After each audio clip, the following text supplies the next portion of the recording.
मुस्लिम धर्म में भी इसमें कोई ये तो नहीं है, दिक्कत तो नहीं है? बिल्कुल दिक्कत नहीं है, बिल्कुल दिक्कत नहीं है।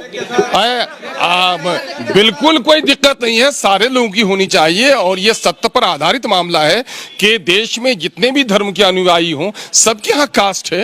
कास्ट सिस्टम पर पूरा देश खड़ा है। विभिन्न जातियों में, हाँ, जातियों में अपने आप को बड़ा कहना, छोटा समझना ये पाप है, लेकिन जाति जान पहचान की चीज है। इंसान का कैरेक्टर उसे बड़ा और छोटा करता है, यही हम लोग की मान्यता है। जातिगत जनगणना अगर होता है तो आने वाले दिनों में क्या कुछ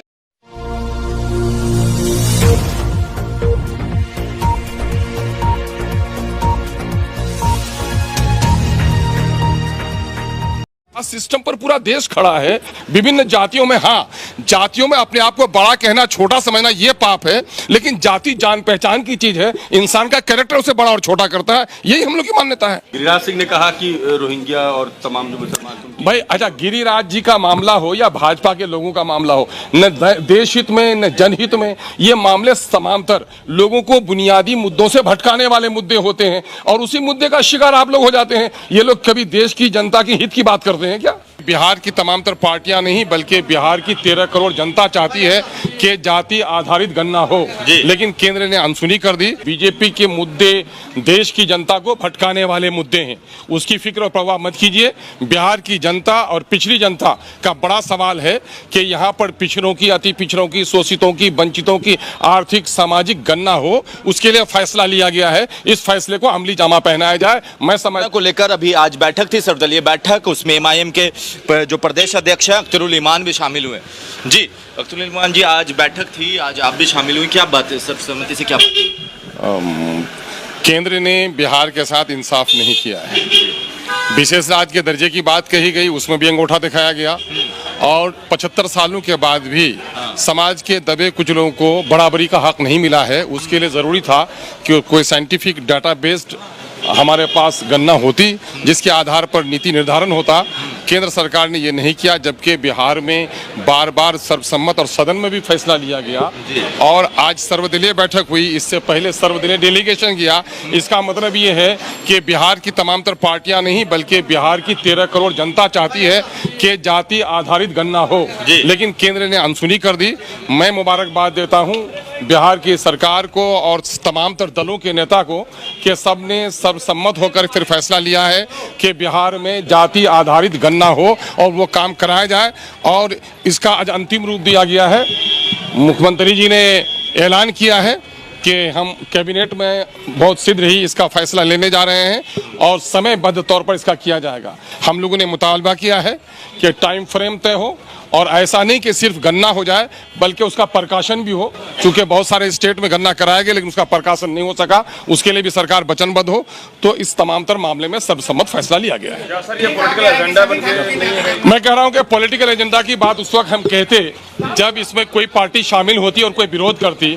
मैं समझता हूं ये पॉलिटिकल एजेंडा नहीं है, बल्कि बिहार की तमाम तर पार्टियां सर्वसम्मत फैसला ले रही हैं। तो मैं समझता हूं कि जनता के हित का फैसला है। आप लोग इससे पहले भी गए थे, प्रधानमंत्री बीजेपी कह रही थी पहले जातिगत जनगणना से पहले जनसंख्या नियंत्रण जरूरी है। क्या लगता है कि अभी बैठक में क्या तय हुआ?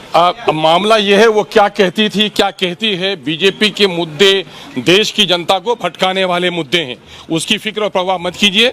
बिहार की जनता और पिछड़ी जनता का बड़ा सवाल है कि यहाँ पर पिछड़ों की, अति पिछड़ों की, शोषितों की, वंचितों की आर्थिक सामाजिक गणना हो, उसके लिए फैसला लिया गया है। इस फैसले को अमली जामा पहनाया जाए। मैं समझता हूँ कि इस किस्म के विवाद फैलाने वालों का मुंह खुद ही बंद हो जाएगा। ये कहा गया कि सभी धर्मों की होती तो जाति जनगणना, तो मुस्लिम धर्म में भी इसमें कोई ये तो नहीं है, दिक्कत तो नहीं? बिल्कुल दिक्कत नहीं है, बिल्कुल दिक्कत नहीं है। बिल्कुल कोई दिक्कत नहीं है, सारे लोगों की होनी चाहिए। और ये सत्य पर आधारित मामला है कि देश में जितने भी धर्म के अनुयायी हों, सबके यहाँ कास्ट है। कास्ट सिस्टम पर पूरा देश खड़ा है। विभिन्न जातियों में, हाँ, जातियों में अपने आप को बड़ा कहना, छोटा समझना ये पाप है, लेकिन जाति जान पहचान की चीज है। इंसान का कैरेक्टर उसे बड़ा और छोटा करता है, यही हम लोग की मान्यता है।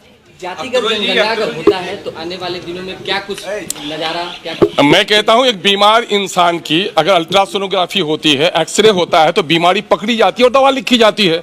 तो जाति आधारित अगर जनगणना हो जाएगा किस समुदाय का, किस कास्ट का क्या हाल है, उसकी सामाजिक, आर्थिक, सोशियो इकोनॉमिक, एजुकेशनल पोजीशन क्या है, वो जब तस्वीर सामने में आ जाएगी तो नीति निर्धारण करने में आसानी होगी। देखिए, एक आखिरी सवाल, इसके भी सब कास्ट की गिनती होगी क्या? उस पर भी बात हुई कि जी। जो सब कास्ट है उनकी? हाँ भी, सबकी होनी चाहिए, सबकी होनी चाहिए।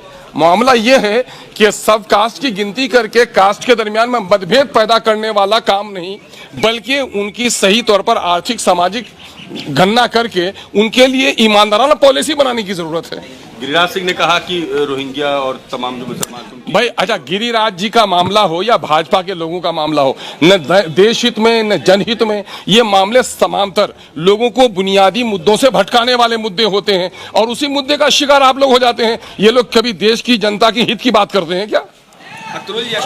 तो यहाँ पर देखिए, अख्तरुल ईमान हमारे साथ मौजूद थे और उन्होंने साफ साफ क्लियर बता दिया कि भाई होनी चाहिए, और भाजपा हमेशा से इसका विरोध करती रही है, मगर नीतीश कुमार का शुक्रिया कि उन्होंने इस चीज को करवाने के लिए फैसला लिया। अब देखिए, पिछले बार भी सभी प्रधानमंत्री से मिलने गए थे मगर अभी तक कुछ हुआ नहीं। अब कितना वक्त लगेगा वो टाइम फ्रेम भी डिसाइड करता है। जुड़े रहे हमारे साथ, तब तक के लिए आपका बहुत बहुत